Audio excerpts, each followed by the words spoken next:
Hey everyone. Today we're talking about something that's both exciting and a little nerve-wracking, helping your teen with autism learn to drive. This is a huge step towards independence, but for many parents it can also feel overwhelming. The good news is that you don't have to rush it and you don't have to do it alone. With structure, support, and a plan that fits your teen's pace and comfort level, driving can become a realistic and empowering goal. In this video, I'll walk you through a simple checklist that breaks the driving process into manageable, realistic steps so you and your teen can move forward with confidence. Before we dive in, I want to tell you a little bit about us. We are autism services for teens and young adults.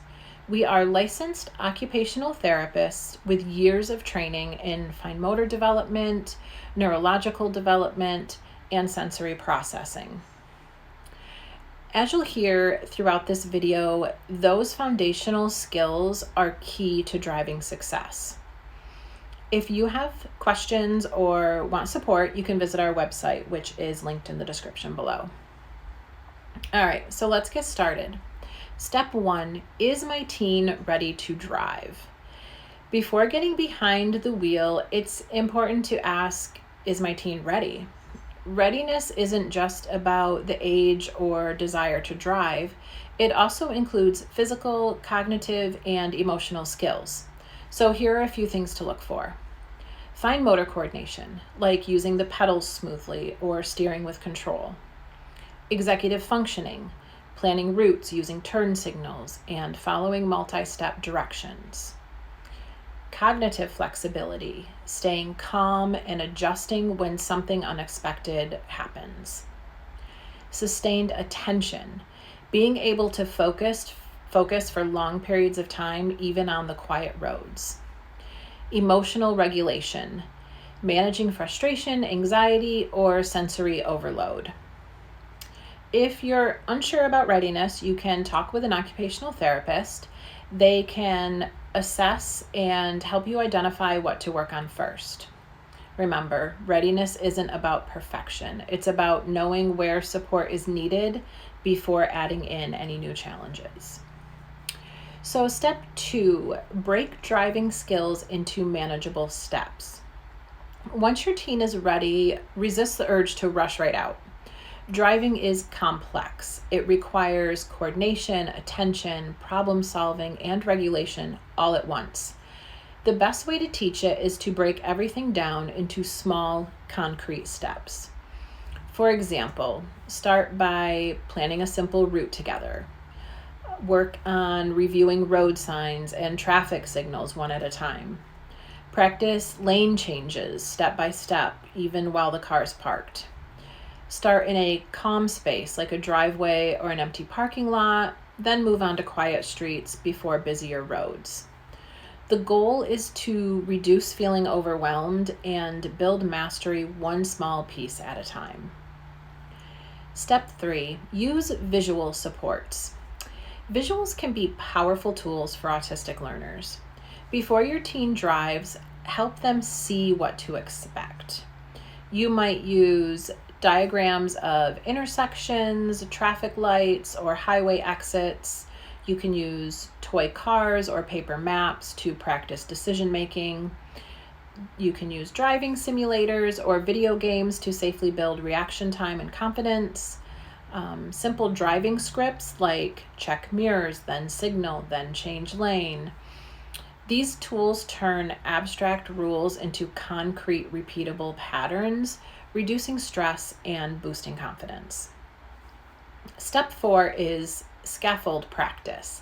Scaffolding means providing supports at first, then gradually removing it as your teen gains skills. So start small and safe. Get familiar with the car while parked, what each control does, where everything is. Practice starting, stopping, and turning in an empty parking lot. Move on to quiet neighborhoods, then slowly work up to the busier roads. A little tip, increase frequency before duration. So short, consistent practice is going to build confidence faster than long, stressful sessions. And repetition here really is your best friend. Step 5, manage sensory input. For autistic drivers, sensory regulation is a big part of driving success.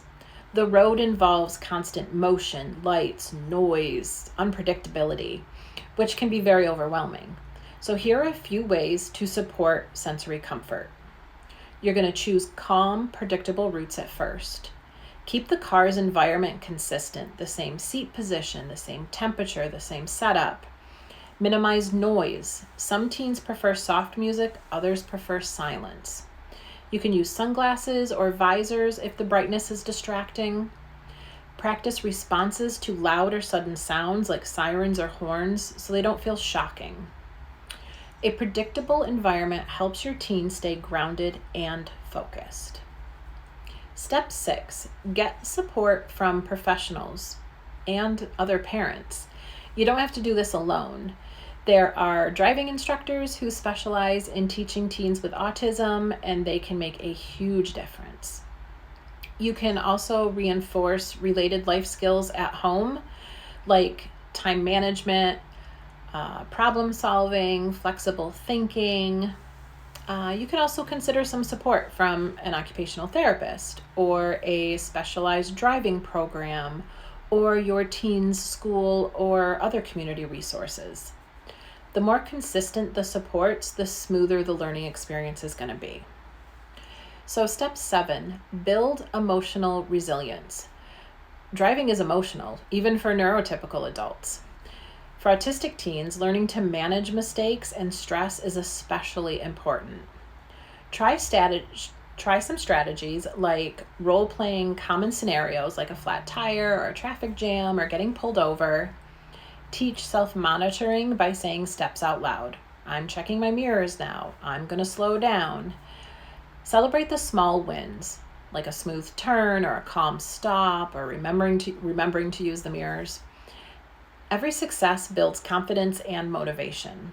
And if something goes wrong, take a break, reflect, regulate, and try again. Progress isn't always linear. It's practice over time. So the final step, encouragement. Learning to drive isn't just about getting from point A to point B. It's about growth, confidence, and independence. Every step your teen takes behind the wheel, no matter how small, is a step towards adult life skills, problem solving, and self-trust.